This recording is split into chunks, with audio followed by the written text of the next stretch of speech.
Hey everybody, and I would like to welcome you back to my channel. Today I'm going to be tackling something that has always concerned me, and that is the fear of hell seems like it's greater than the fear of God. Essentially, it seems like most people are afraid of hell, not so much God. And most of this comes from the imagery depicted in the New Testament, which seems like it often overshadows the love of God and the call to keep his commandments, which are found in the Torah.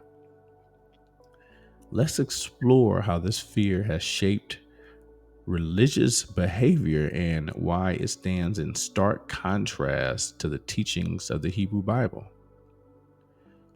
The Torah, which is the bedrock of scriptures, never once threatens Israel with eternal torment in hell as a consequence for disobedience.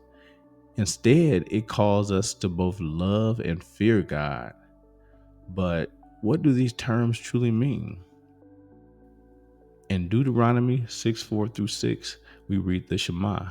Hear, O Israel, the Lord is our God, the Lord alone. You shall love the Lord your God with all your heart, with all your soul, and with all your might. Keep these words that I am commanding you today in your heart. The Torah also commands, you shall fear the Lord your God, which is found in Deuteronomy 10 and 12. But the Hebrew word for fear, yirah, is richer than simple terror.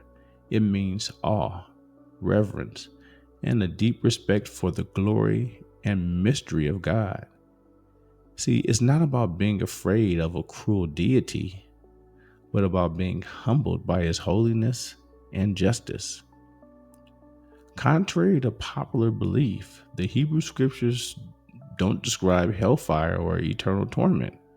The word translated as hell in the English Bible is Sheol, which is a grave. It's a realm of the dead, a place of silence and rest, not punishment. The stories of divine judgment found in the Hebrew Bible, like the flood, Sodom and Gomorrah, describe physical destruction in this world, not eternal suffering in the next.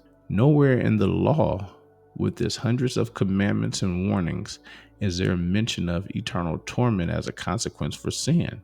Instead, blessings and curses are always described in terms of this life. Check out Deuteronomy 28. God would not tempt us with something he can show us today while we are still living. There's no need to promise torment in the afterlife when he can show you torment while we are here living.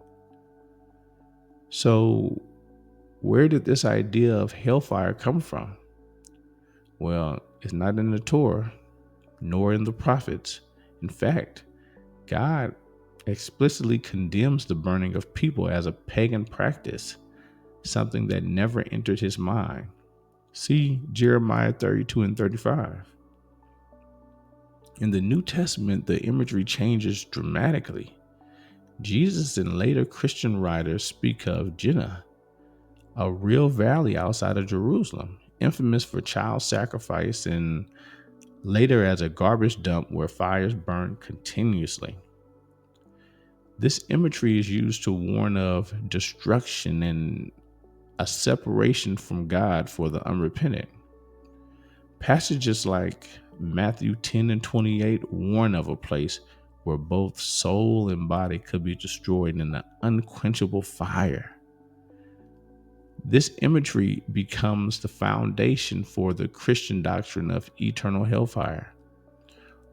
Over time, this fear of hell became a powerful motivator for conversion and obedience, not out of love for God, but out of terror of punishment.